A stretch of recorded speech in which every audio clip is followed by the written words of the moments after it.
Thank you, that's Cahirlock.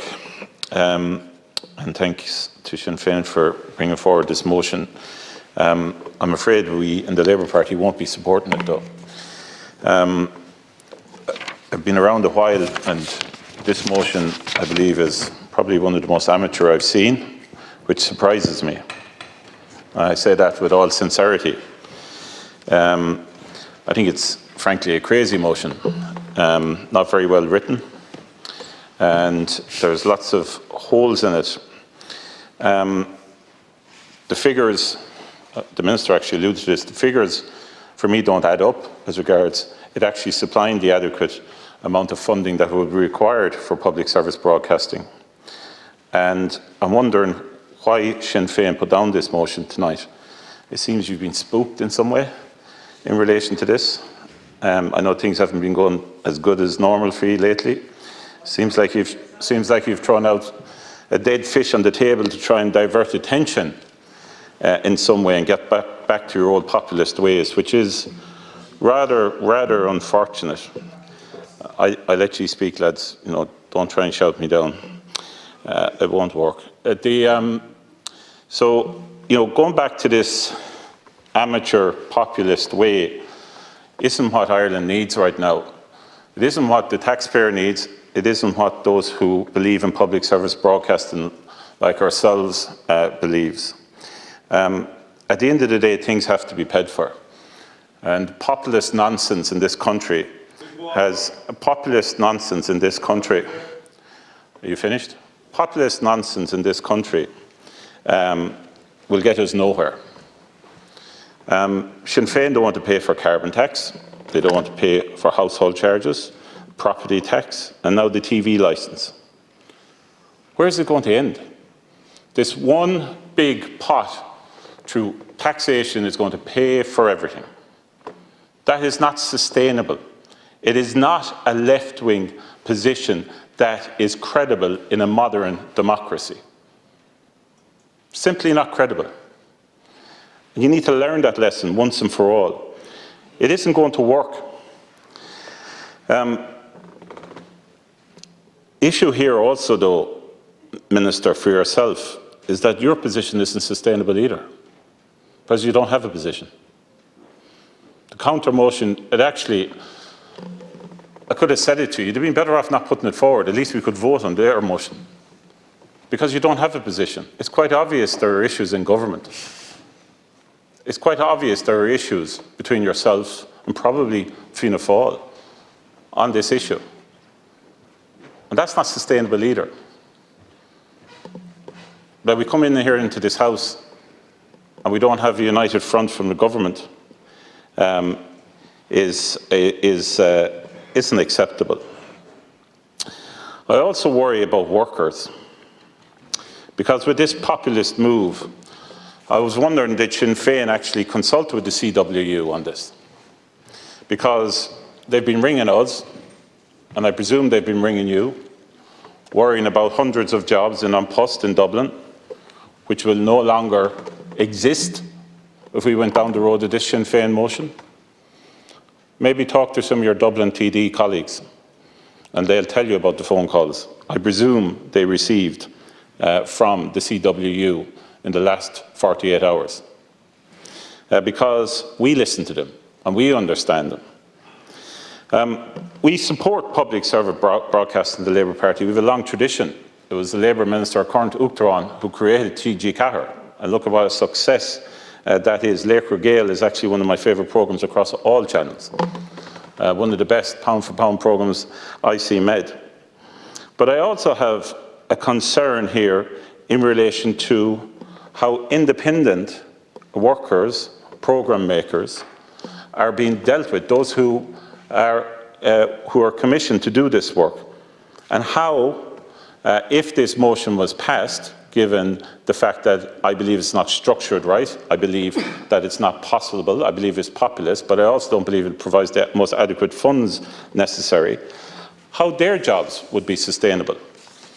Because I don't think they're sustainable, and I have a deep concern of a lot of those workers, a lot of those people who do that work, who live near me, work near me, and I'd be very concerned for them if a policy like this was to be put in overnight. Minister, when the issues broke with RTE, and I spent days of my life, as you know, going through the issues with RTE. I'm not going to recycle them all here. And I actually, can I say this, I think Kevin Barkhurst is actually doing a decent job. I think he's bringing workers with him. He's made mistakes, I know. I've had issues with him that are well public. But broadly speaking, I think we're going in a certain direction. However, when the issues kicked off, the fact that you weren't absolute in July of last year in telling people that they should pay their licence fee wasn't acceptable as a minister in charge of communications. That wobble really has probably brought us to today. And we needed a minister to be stronger at that time. I also believe that we need to look at more broadly how we fund public sector broadcasting, obviously the independent sector. I respect the new proposals being brought forward and the proportionality of that in relation to independent radio and everything else. But that needs to be strengthened, but it also needs to come with conditions, very strict conditions. We also need to look at the whole area in relation to social media, and I don't have enough time to go into that, but obviously that needs to be brought into it as well. The proportion of commercial funding, around 45%, which is required by RTE at the moment to stay standing, isn't sustainable. I accept the model has to change. The Labour Party accepts the model has to change. But I do want to point out one simple thing, which I disagree with previous speakers. We'd be very concerned if it was exclusively exchequer funding, because at the end of the day, that'll come onto the floor of this House to be voted on. And if RTE / TG Car / other receivers of such income, or such funding rather, were to be highly critical of the government of the day, and they had the majority, well then that funding level can be dropped. There's a power lever that is brought into that relationship, which would concern us in the Labour Party quite a bit. And that's something we really do need to think about. I also want to bring in the fact that while we have, and you're out for review in relation to sporting events to be brought under the Act, which I accept and I think is a good idea. There's a few sporting events we believe that are missing. But as the son of two parents in their mid-80s, I'd rather see a funding mechanism that can ensure that they can watch GAA matches that aren't under a paywall when GAA go. So whatever model is brought in, if it needs an extra €2, if it needs an extra €5, whatever model is brought in relation to GAA Go, in relation to League of Ireland, please can we deal with that? And someone needs to look at the fact that the League of Ireland gets so little money for their contract with RTE. It's a surprise that TNT or Sky Sports hasn't whipped it up, given the pervasive level of gambling that goes on and the need for matches. It's a wonder that they haven't snapped that up for exclusivity reasons. I want to bring up the issue of bogus self-employment, Minister. I spoke about this in the Public Accounts Committee. The fact that there are 700 individuals who are being treated in the way in which they're being treated, and the fact that RTE have said it'll be 15 years to sort it out.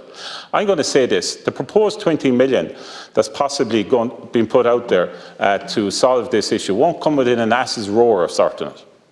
And 15 years is not acceptable. We need a greater mechanism. We all know what's happened. It was totally unacceptable. We need a greater mechanism for dealing with that.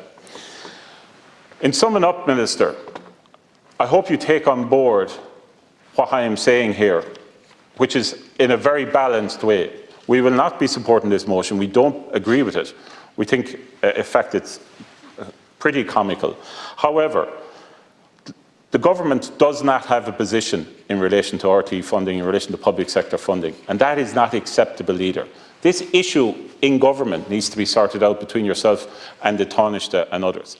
It needs to be sorted out immediately.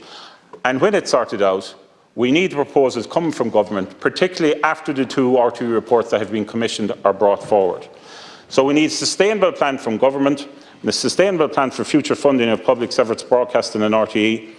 Unfortunately, the one that's been put forward today isn't one, and unfortunately, your government hasn't brought forward one to date yet, so that we can judge it.